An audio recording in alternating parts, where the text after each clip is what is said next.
Ladies and gentlemen, welcome to the Christian Whistleblower broadcast. I'm Jeffrey Daugherty. So glad to have you with us here today. And I'm very excited, always really happy and honored when we can have Jenny Moonstone Constantine on the channel. The artist formerly known as Jenny Moonstone, now Jenny Constantine. And her website is jennymoonstone.com. She's one of the best tarot readers out there. Jenny Moonstone, welcome to the program. We'll act like Rex. How the heck are you? Oh, I'm doing good. Thanks a lot. I'm happy to be back. I would like to set up some kind of something a little bit more consistent and do, bi-weekly shows. And you guys, Jeff is all about it. I'm the one. Absolutely. I'm like, I'm feeling whatever today. Anytime. We'll do it. And I see Scotty Roberts in the chat room, and tonight at 9 p.m. Central Time, we have the Consequential Rapscallion, so make sure you're there for that with Scotty Roberts. Crazy question for you, Jenny. I was just thinking about this before we got started. What do you think about channeling, channelers, channeled information? Talk to me about that a little bit. Well, I can't say too much against it because that would be hypocritical of me, because I listened to a lot of channeled material throughout my awakening process. And also as a child, I was raised on a lot of channeled material, such as the Seth Speaks material. I'm sure you've heard of the Seth material. I have. Tryon of Magnetic Service. Bashar is a really popular one. So really, at the end of the day, I think you can learn something from channeled material.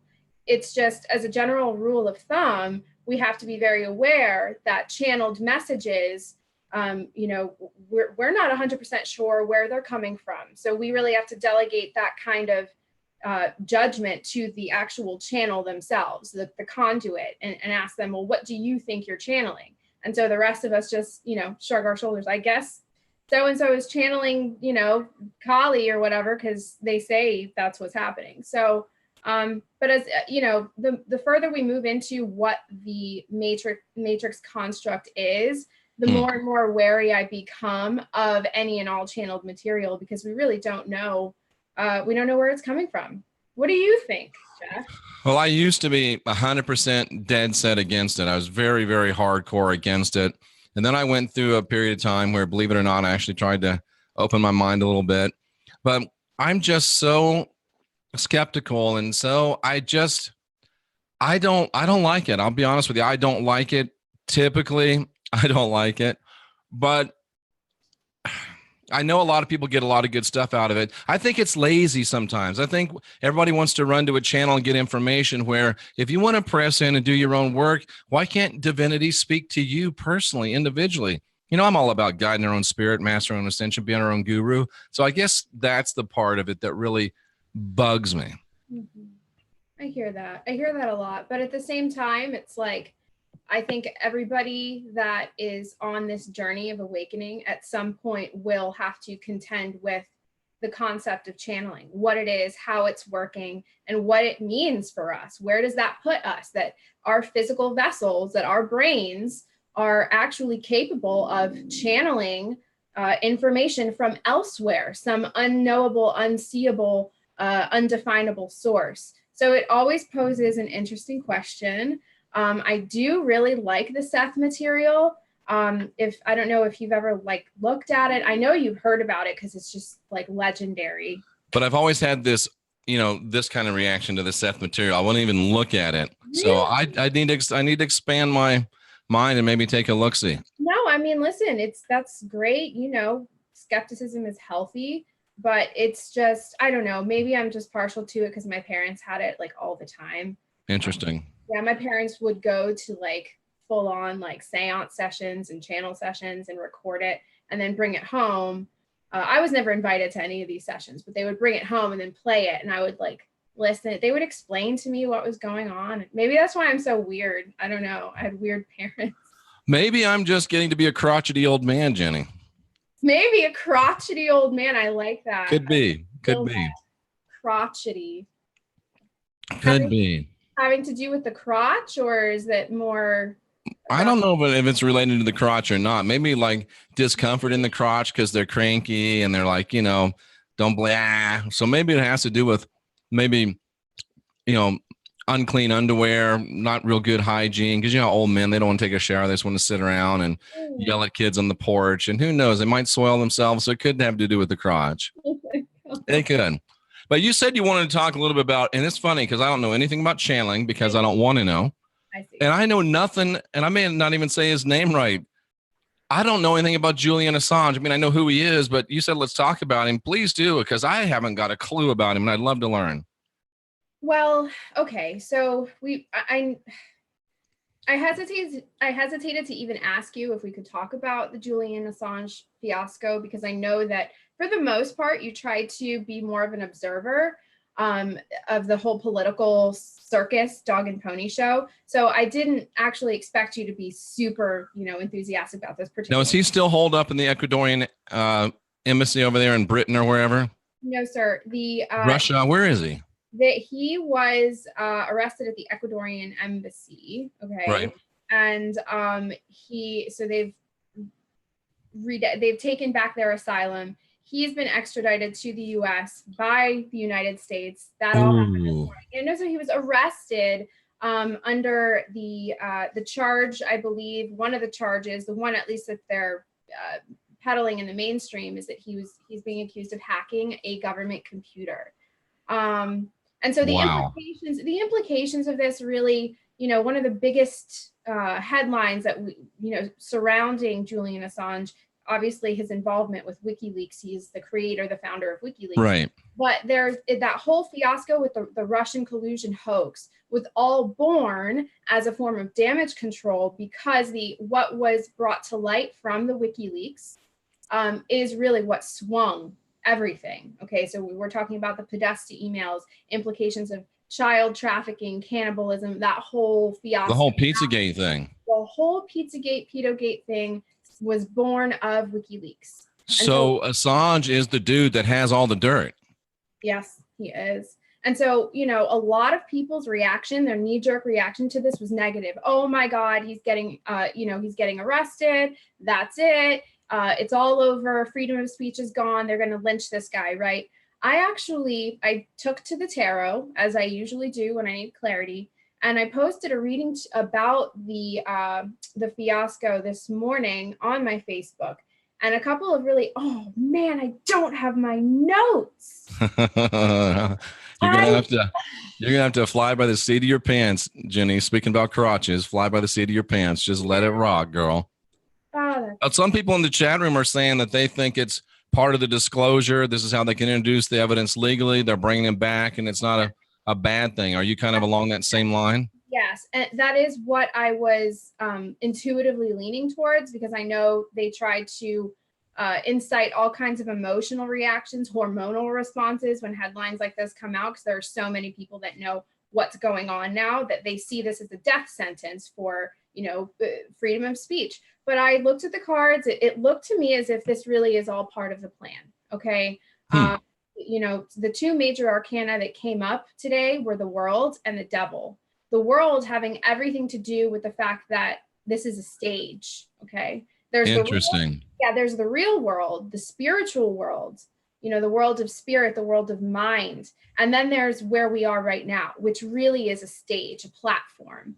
And so what was really indicated So what was indicated by this reading is that everything really is going according to a plan. Whose plan? Well, at the center of my reading was, in fact, the devil. This is not to suggest that Julian Assange works for Satan or that anybody here works for the devil, okay? What the devil always lets us know, though, is that there is some kind of a mechanism, some kind of chain, some code, or some code of ethics, some law that we are not privy to. We meaning peasants, the regular people. And so that this really all was, this is all a show, but we just can't now understand, who is at the heart of it, if that makes any sense. The devil. Well, Jenny, you don't have to worry about the devil when you're around me, because most people say I am the devil, right, or at least the Antichrist. So we'll be okay. We'll be okay. A lot of smart people in this chat room, and I'm just seeing some of them. Robert is saying that Assange is either a hero or counter intel. Rick had a great message too. Snowden is probably counter intel. He thinks Assange is more like hero. Tracy saying, I agree. Snowden more comparable to Manning, not Assange. What are your things? Your thoughts? I'm sorry. Well, what's interesting is that I'd like to refer everything back to tarot, because for me, Sure. this is a language with which I see the world, all of these symbols, the numerology, the astrotheology, all of it. So the world is completion. Okay. The world is, we're finishing it up. This gave me the sense that all of the characters involved here, including the Snowdens, the Mannings, all of these people of their respective agencies, all kind of acting for all of us. What's interesting is that there is a real androgynous energy to the world card, male and female. And when we look at what's androgynous energy to the world card. Yes, there is. Excellent. Yes, because this is a graduation, since it is the final stage. What's interesting too is that the devil and the world are the last 7 cards of the major arcana journey. And the devil himself in that card is the Baphomet's rather androgynous. He is. And also another thing I wanted to tell you, and I just learned this recently, was that if you look at the traditional print of the Devil Tarot card, he's doing this. It's called a mudra. They're ancient hand symbols, and he's doing one of these. And so most people think this is live long and prosper, but this is actually to say, and I don't want to do it too much because someone will take a screenshot. There's already a video of you made now making satanic hand signals on Antichrist Jeffrey Daugherty show. Yeah, that's amazing. So, but really what this is to say is all that you see is all that is. So pay attention to the illusion, pay attention to the show. All right. So that, at the same time, I feel that this is a good thing. This is progress. This is means to an end. At the same time, we're talking about it because they want us to talk about it. Good point. It's in the news because they want us to absorb this into the collective consciousness. So we have to kind of straddle this line between, observer and participant. So we try to stay in the middle, right? At least we do. Now, something like this could not have taken place without Donald Trump's acquiescence, right? Well, I'm not the expert on that, but I believe that if any kind of a call like that was made, that the administration, the head of the United States Incorporated, is going to have something to say about it. Right. He did, however, he was asked about it just today, and he dismissed it. He said, I don't know about WikiLeaks. That's not my thing. Meanwhile, he was crazy like a fox. Not to get too conspiratorial, but why not? Also, right in the whole time that this is happening, Trump is, I don't know if purging is too strong a word, but Trump is certainly taking a more active interest in the Secret Service, much more active interest in Homeland Security. Is he, Jenny Moonstone, Jenny Constantine, planning some things that he thinks that he's going to be rolling out? And are there reasons he might be a little bit more interested in his personal safety and security with what's about to happen? Well, yeah. I mean, wouldn't you say? For sure. Absolutely. Personal security. But listen, I just have this idea that there's just no way that he'll be assassinated. There's just no way. I think the same way. I really do. I have the same gut feeling. It's just like that just, it doesn't ever come up in the cards. It never feels like that's just, we've averted that timeline. But in terms of his newfound interest in intelligence agencies, I don't think it's newfound at all. I think he's finally now publicly starting to discuss where we go next. So if we follow the narrative, then we'd be able to see that the intelligence agencies are finally kind of being contended with. They're being shaken down in a way. So now what we're doing is we're trying to look at the overhaul of that process. But I tend to believe that while the intelligence agencies are going to be experiencing this overall, and I genuinely believe they will be, I actually think that there's more of an emphasis that needs to be placed on the implications of the Space Force, the nature of it, what it actually is, and what it means for our country and for humanity. Do you want to speculate on that at all? What do you think it means? Oh, yeah. So, well, before that, let's do this. Okay. Let's do this. Will Donald Trump be assassinated? An absolute hard no from the rods. No. Exactly. Yeah, That's exactly what they said, Jenny. So talk to us about the Space Force. Okay. Well, I think the space form is the space form. The Space Force is That's what you fill out to get into the Space Force. Right. A space form application. Talk about entry. I feel like it's well, here's the thing. The Space Force is this really interesting. Oh, and by the way, Jenny, before we go on, I know that you were saying yesterday that your husband had a wall fall. Nobody got hurt, right? Oh no, nobody got hurt, but it was Good. kind of he sent me a picture of it and I was like, I'm so glad I'm not in construction and have nothing to do with that. Like, it's just good. I'm sorry to get you off track, but I wanted to make sure I asked you that. No, that's fine, but I think I did really lose it. No, there it is. Okay. So linguistically speaking, okay, linguistics, as far as words go, the powers that be, and various subsects of it, they release into the population these terms, okay? And there are many different reasons why this happens. I believe that the Space Force as a term was released into the population as a means to prepare people for, and I hate the term disclosure. I can't stand it because it's just in my nature to go against like the buzzwords. I can't stand it. So, but you can arguably, it is a form of disclosure. The Space Force has been around for a very long time. And I think that really what people are going to have to come to terms with is the fact that the nature of this planet is actually, it's multidimensional, and that we have been conducting interplanetary operations for a very long time. But the introduction of the Space Force is kind of a way for them to simplify it, put it into words and put it in a book and then put a label on it and give it to people and say, this is our version of the Space Force. But really, it's been a highly secretive, like limitlessly funded program, which I believe actually was rooted with the Navy and not having anything to do with, the Air Force or the Army. I think this is a naval thing having to do with the ocean. Okay, again, indicating very interesting. Well, indicating that the way to these other dimensions, it's not going up. Okay, no rocket ship. I truly believe that.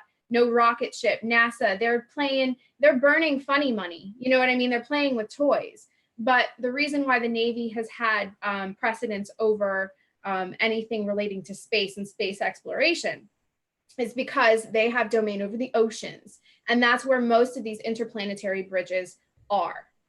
And so, wow.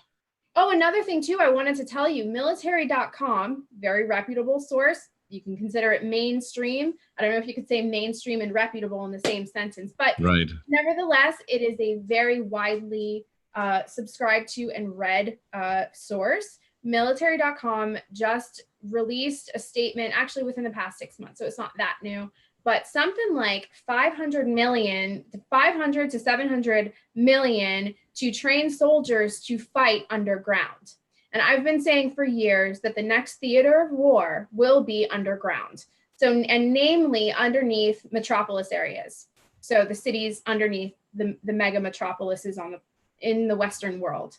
So why would we be going underground? Why would we be fighting a war? Why are we training a new generation of soldiers to go subterranean? Because that's where the bridges are. The interplanetary bridges are underneath. They're inside. They're not out there.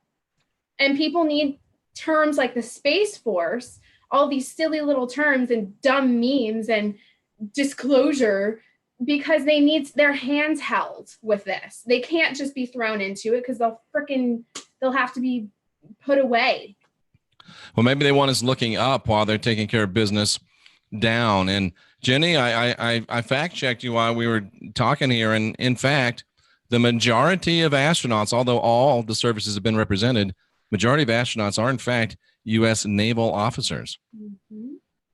Interesting. And I've always thought that and felt that. I'm not a UFO guy, but you hear a lot about UFOs in the ocean. And my father was in the Navy for a few years, and almost every Navy guy I've talked to, and I was in the Air Force, but almost every Navy guy I've talked to, Jenny, has at least one, usually multiple UFO stories. Because out there in the ocean, flying out of the ocean, going into the ocean, under the ocean, glowing.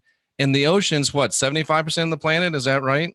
Probably more than that. I mean, we get that number from the same textbook that tells us all kinds of other BS. So I That's don't, true. you know what I mean?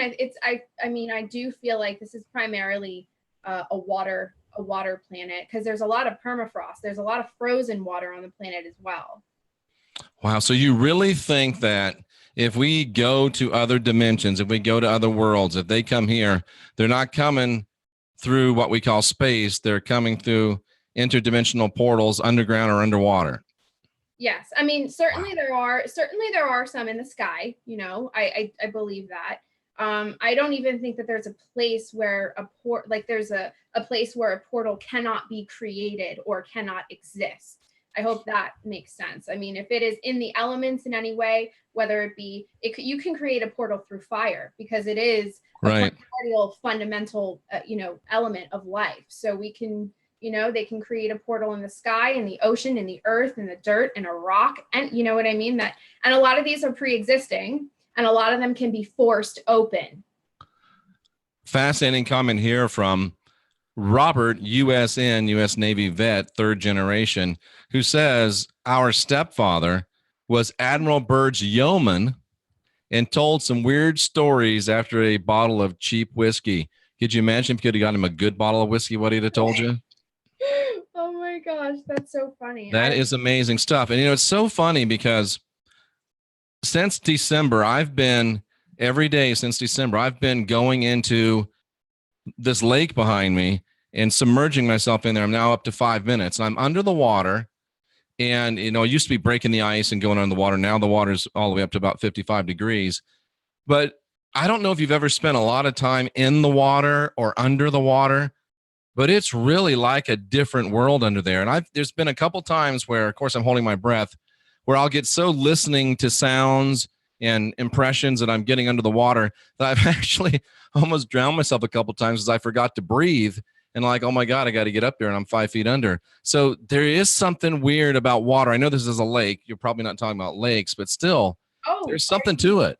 There are lakes in Central and Southern America that people report all kinds of paranormal activity and sightings. It doesn't matter. It could be a lake. There are like ponds in New Mexico somewhere where, the ancient cultures say this is one of the main entrances to inner Earth. You know what I mean? So anywhere there's water, okay, water is the physical manifestation of consciousness on this planet. Okay, and we can say water is the physical manifestation of consciousness on this planet. Yes. Well, that explains a lot of what I'm feeling when I get in there and get under it. Mm-hmm. And just think about it. I mean, it just makes sense. But yeah, so I think that the Space Force is not something to be afraid of.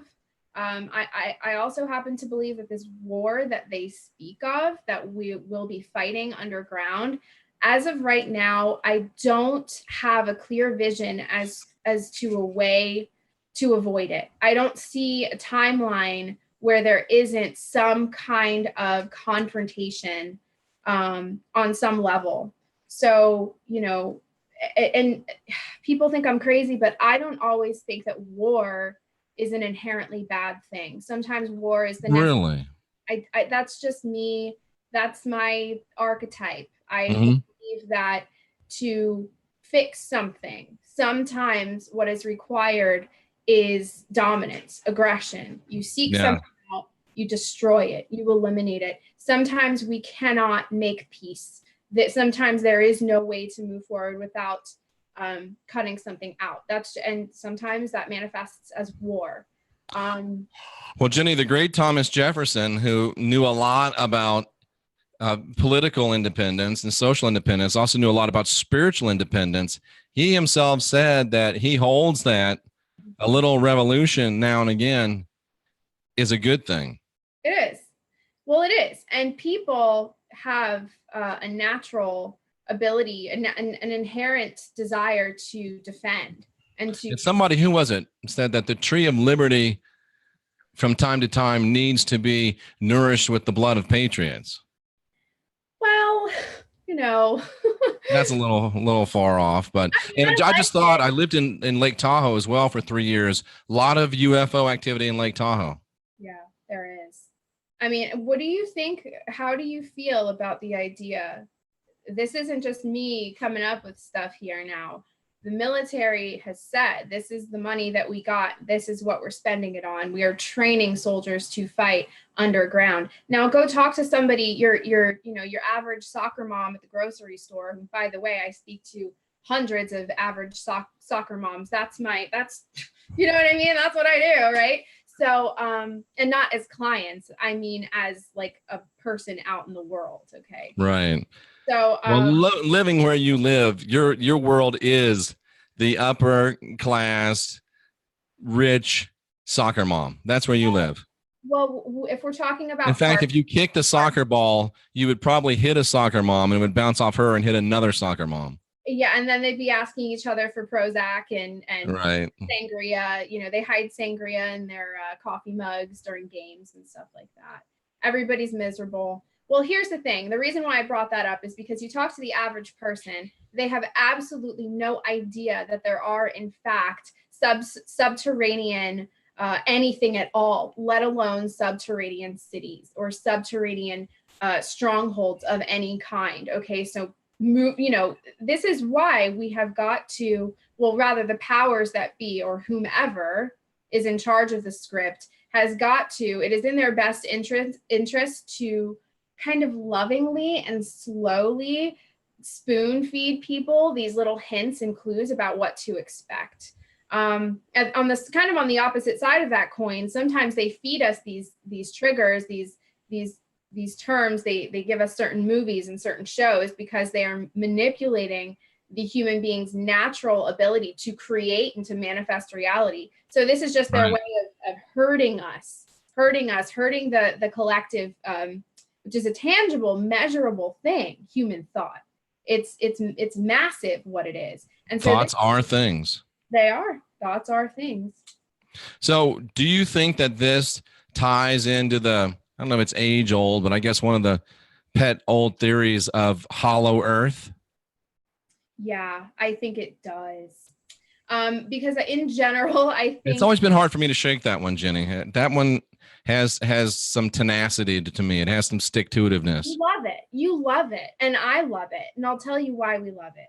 We love it because it is based on models that are far older than anything biblical. Okay, it predates. Okay, it predates any of this new stuff with the cult of science and their made up crap. They tell people, don't look over here because all of this is, this is scribbles. This is the chicken scratch of ancient people that had no idea about anything. Look at our shiny, glossy new textbooks, edition 26, up to fucking, sorry, FDA approved or whatever. I'm sorry. I'm sorry, you guys. I just can't stand it. Wouldn't be a Jenny Moonstone show if there wasn't at least one F-bomb dropped during the festivities. I get one, and that was my one. But the hollow earth thing, do we want to call it hollow? I don't know, because I think there's plenty of stuff packed in there. Right. But the nature of this reality, the nature of this world is going to be revealed to us, and it is nothing like what we've been told. And I wholeheartedly in my bones understand this place to be of interdimensional nature, so that there are things underneath. There are reasons that ancient cultures revered the inside of the mountain or revered certain spots on the earth as being these gateways or these portals to other places.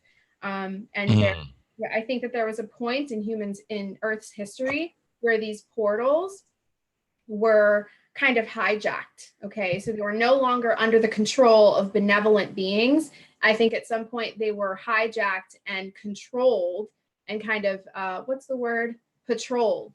Okay, and I think that that's kind of where we're at right now, is that the old guard, the old patrol, the old interplanetary border security, They've lost their jobs, their time has run out, and we're under new management. And so now that's where the Space Force comes in. Now, I really think the Space Force is just another word for interplanetary border security. Wow. So Donald Trump really is trying to build that wall, just not the one we're thinking about.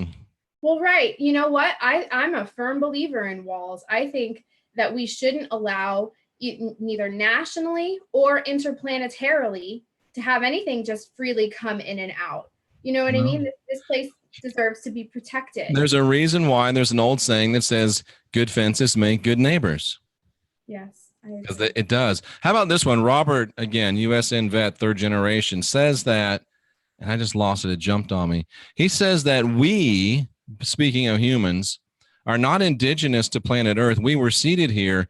In his opinion, the original inhabitants lived underground.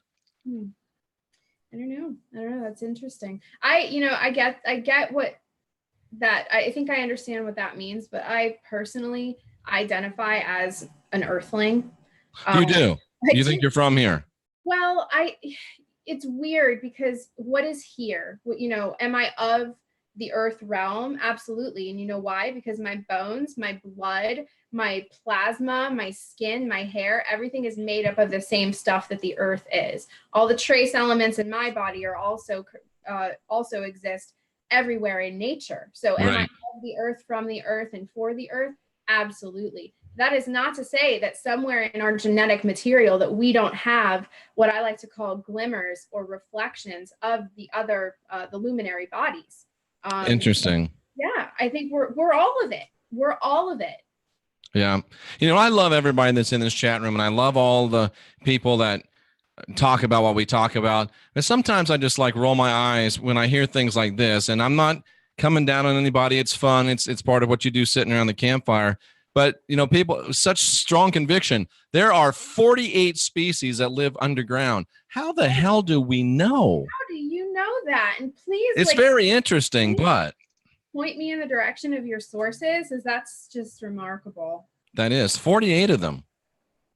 48 of them. So if they are training people for battle underground, and they've admitted that they are, then that might go, or could it go, towards explaining these mysterious booms and shakes and sounds that people are hearing emanating from the ground. Absolutely. I don't know if you recall, a few years ago, there was a viral internet sensation of these trumpets or these horns. Yes. And I've talked to people personally that have actually heard them, Jenny, that I'm pretty sure this person isn't crazy. The jury's still out, but I'm pretty sure. Well, I was given a very interesting take on what those sounds were, and it really stuck with me. Ooh, do share. Look how shiny I am. It's you get me all riled up. So it was actually explained to me that these sounds were it was actually air being released out of vents that are connected to these underground cities, and that their subterranean strongholds, were being attacked, raided, destroyed. We can't kid ourselves and pretend that there hasn't been some kind of secret warfare. Okay. Or are they just venting their what's the system called? Their environmental system. Something along those lines. I was told that it was because these subterranean cities were being or strongholds, whatever I'm sure there's many different variations of them. But the reason why these horns or these trumpets in the sky were prophesied is because this was to mark the beginning of the end of their defeat. So the trumpets in the sky and all that is pretty much these people down there opening the windows saying, oh my God, it's rough down here. So listen, it is what it is. I thought it was funny. It stuck with me. SMP 156 says that he or she had a conversation with a New York City subway worker who said, quote, "There's a lot more going on under there than there is up here," end quote. Well, how does that make you feel? We stress ourselves, some of us to death regarding finances, family things, jobs, these petty little things, and we think that that's all that there is. Meanwhile, zoom down, and it's like there's an entire world, there's an entire universe, there's an entire system going on right under our noses. And the reality of this cannot be hidden anymore. And that's what we're seeing, these massive upheavals in every corner, because we're coming into that knowledge now. So Jenny, as I think about this, if there are beings, entities that are under the earth, that have been living under the earth for a long, long time, then they're either really disinterested or they would tend towards benevolence, because they could have wiped us out a long time ago, if you think about it. Absolutely. And you know what's interesting is that are you getting something right now? What do you mean? You look like you had some communication coming in. No, I'm just thinking. Okay. I'm just thinking. Yeah, I'm communicating with my higher self. No, well, if you were to talk to every single person on the planet, I guarantee you there would be so many more reports of interactions with these beings than will ever be officially reported or even unofficially reported in any capacity. So have they been working with us? Absolutely. We talk about channeled material and not being able to define the source. How do we know that some of this channeled material isn't coming from, somebody from inside the earth, or somebody in that mountain right there, or under that lake, or, so these are all things to consider. But absolutely, the benevolence factor is absolutely there, because if they wanted to, sure, they could. We have to consider that there are rules in place. There is something known as the non-interference law. They haven't been able to interfere for quite a while. That's a theory a lot of people subscribe to. So yeah, I mean, certain things we're not allowed to do. Certain things are not permitted to take place. Yeah, it's so funny, and Rocky's going to hate this, but I just think about Star Trek and all the stuff so much of stuff that we are talking about gets referenced back to Star Trek. And Star Trek, their rank was naval rank.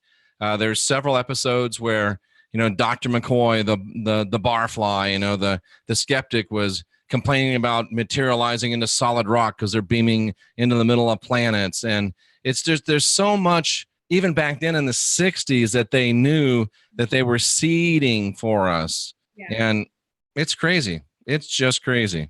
I mean, aren't you excited to be here, though? I'm loving it. I really am. I'm very excited. I'm very positive about it. I don't have any problems anymore about the end of this particular physical life. I'm okay with that. I know that this isn't me, and whatever happens can't do anything to what's really me. So I'm very, very excited to see what's going to happen and to participate in it. And I want to be front and center, Jenny. I don't want to be on the periphery. I want to know what's going on. It's so funny. If you're anything, I feel like you and I have had that same, that it's like a call. I've always felt like this particular incarnation was fast tracked in a way. So it's like, ooh, very well stated. Like, hurry up, remember what you forgot, remember what they made you forget, get up to speed, get yourself up to par, and the right situations, the right people, the right platforms, everything will just manifest, and the message will then be able to be brought out. So absolutely front and center. I don't want to sit on the sidelines. Absolutely not. We have too much firepower and quite a bit invested in this. I mean, I've got kids. You have offspring as well. I do. And in a lot of ways, well, I'd like to ask you how you feel about it, but how do you feel about the idea that this particular point and place in time is being viewed by all of the ETs, everybody's tuned into what's going on right now? Have you heard that before? I often think about that, Jenny, because I really think that this is a reality show. I really think that we were, if somebody put me in a corner, and this is my thoughts are changing, somebody backed me in a corner and said, you got to tell us what you really believe. I think that we were brought here to this planet to be trained to be the next generation of gods. And the ones that were sent here to train us said, oh shit, these guys are going to be better than we are. So they've been systematically trying to keep us down. And now we're finding out that who we are. And they're like, oh, crap, we can't keep them down anymore. So, yeah, it's a really and you could just imagine that. If think of this big galactic picture. Oh, that Earth thing. Remember we sent there? We're going to train gods there. And now those ones, they rebelled and said they weren't going to train them. They were going to keep them as pets. And now the pets are rebelling. You'd want to tune into that to see what the hell's going on. Oh, yeah. Oh, yeah. And, I just want to circle back really quick is whenever the world card in the tarot is probably for me the most significant one of all. It's one of the only ones that I've had front and center in my face in a dream, in a very traumatic dream. This is just, that it's just the tarot's way of communicating something really big to me. Another thing too is that the world card was featured as the last and final card on the cover of what was it? Fortune magazine. Right when Trump got elected, they featured a tarot spread right on the cover. Like, and they did. The world was the last and final card, as it is the final card in the major arcana. And I'm not even sure why I brought that up, but it's interesting because something and the start of something else. Yeah, it's interesting because I don't know if you watched the American Gods TV show. I read the book. It's a pretty cool TV show. But there is a god on there called Mr. World. Oh, wow. And he's the one that's kind of running everything. I think he's Yaldabaoth, the guy that calls himself the Lord. And he's Mr. World. He's running things. And Mr. World, he is got a lot of stress in his life right now, Jenny, because things aren't working out the way he thought they were. Do you think that things are going according to plan here, or have we managed to mess it up and make it really interesting? Well, isn't that just the biggest question of all? Yeah. Is it going the way it's supposed to go? Is there a way it's supposed to go? Or can we just decide the way it's going to go and manifest it? I think that's what it is. As for how it's supposed to go, the only people that I can imagine had any kind of supposed to in mind are the people with the agenda, are the controllers, the people that are invested in controlling it. Because to everybody else, we don't know what it was supposed to be because we're just lowly peasants here, right? So anybody whose idea it was supposed to be, hopefully we just throw that right out the window. But I say this all the time. This is like my biggest philosophy of all, is that free will and choice governs everything. You can change it. I believe that you can change it.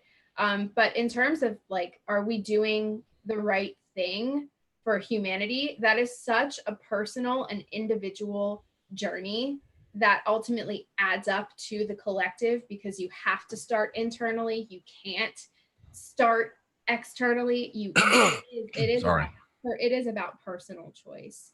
But I'm optimistic. I am. And even as an optimist, I still know that we are looking at war. We are looking at loss of life. We are looking at huge points of contention between groups on this planet. But I understand that war and death in particular, these things are just part of the show. Okay, death is just a transition. Someone gets sucked out of the matrix, they will get thrown back into it. It's death is just like turning something over. But I think a lot of that's changing too, because now people are going to transition and will possibly be able to assist from their points of spirit, as opposed to getting sucked back into the cycle of reincarnation. Some people will choose not to, some people will choose to come back.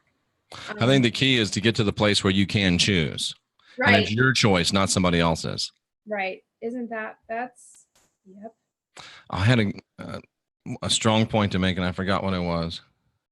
I'm sorry. Hate it when that happens. Oh, here it is.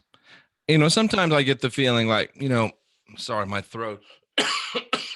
Sometimes I get the feeling that people sit back and they look at, they look at you, they look at Jenny, they look at Rex, they look at Wayne, they look at me, and they're like, these guys are, well, you and me and Jenny and Rex are optimistic a lot. Wayne isn't quite as optimistic as we are, but they say, oh, it's really easy for them to be optimistic.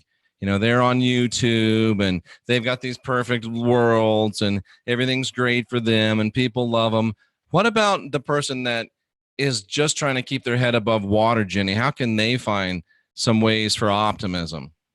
Well, you know, I can't sit here and say that I don't live a privileged life because I know that I do. Well, we all know that Heidi Vandenberg doesn't have any problems at all. Well, come on. You know what I mean? How do, and it's just crazy to me that somebody watching could assume something like that, you know, Oh, I'm just sure they do. You put off the I've got it all together. I'm fine. I got it. All the ducks are in a row. I saw, All of it. sorry, You know, they're not saying that you don't. It's not that they don't think that you have baggage, Jenny, but you put off the impression that it is all safely stowed in the overhead compartment. right. It's all safely, things aren't getting shifted around or anything. Right. Well, I hate to break it to you guys, but that couldn't be farther from the truth. Like my socks, not only were they different colors, but they were different brands this morning.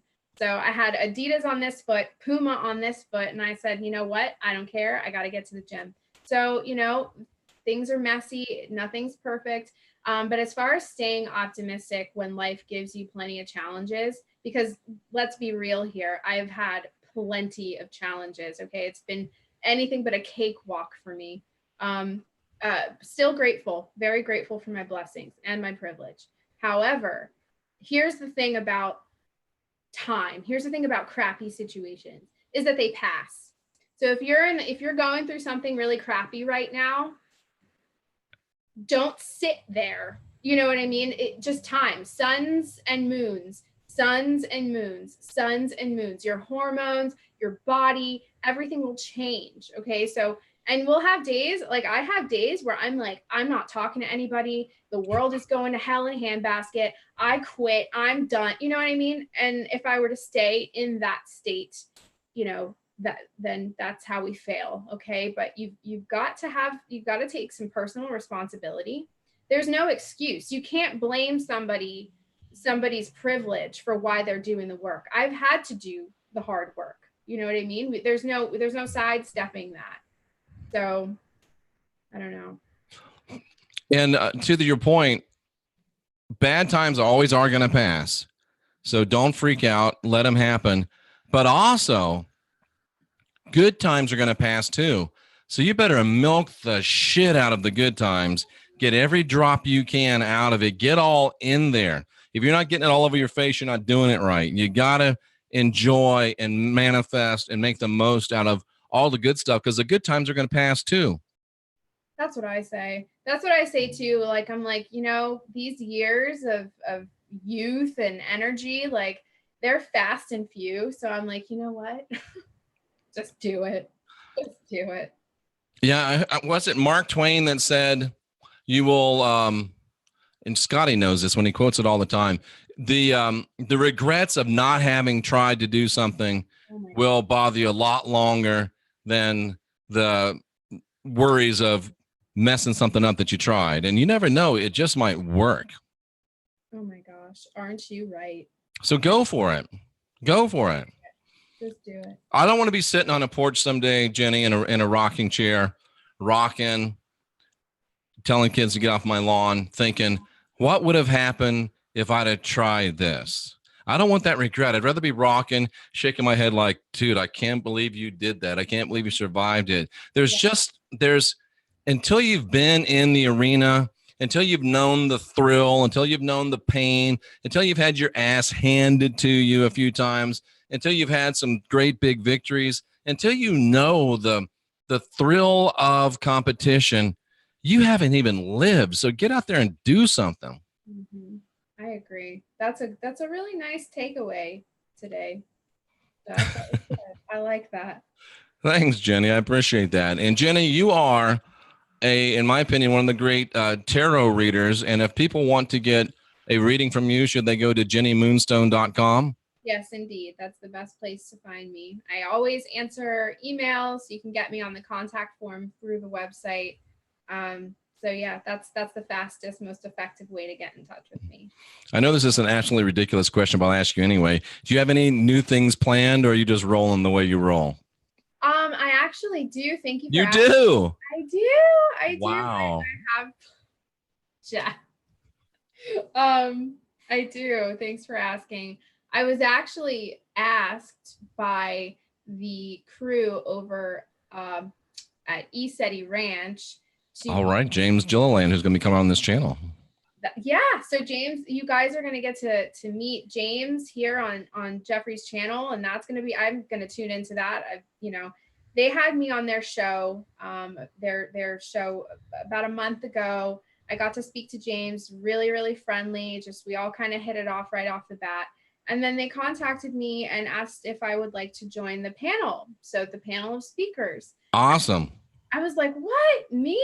Like, get out of here, So I am so excited to say that I'm going to be in Trout Lake, Washington this summer at the ESETI conference as a speaker. I'm still not 100% sure what I'm going to present about. It ranges from tarot reading to interplanetary human trafficking to, God only knows what else. There's a lot in between those two things. So I have to make a decision. Do you have dates on that, Jenny? Yeah. So that's actually going to take place from the July 4th to the 7th. Oh, nice. Yeah. Well, I might just have to be there for that. That would be so cool. Awesome. Awesome. We'll do it. Well, Jenny, thanks for being here. You're always a fascinating guest.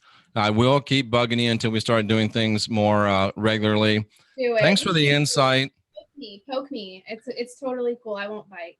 Thanks for the insight. Thanks for the revelations, and thanks for just being genuine and sharing your life with us. And by the way, the bangs are awesome. Thank you. Still getting used to them. I got them on my 30th. I'm officially 30 now, you guys. I'm an old lady. Happy birthday, Jenny Moonstone. JennyMoonstone.com. I'm Jeffrey Daugherty, the Christian Whistleblower.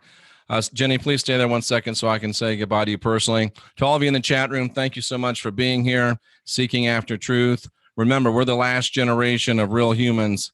It's time for us to get busy.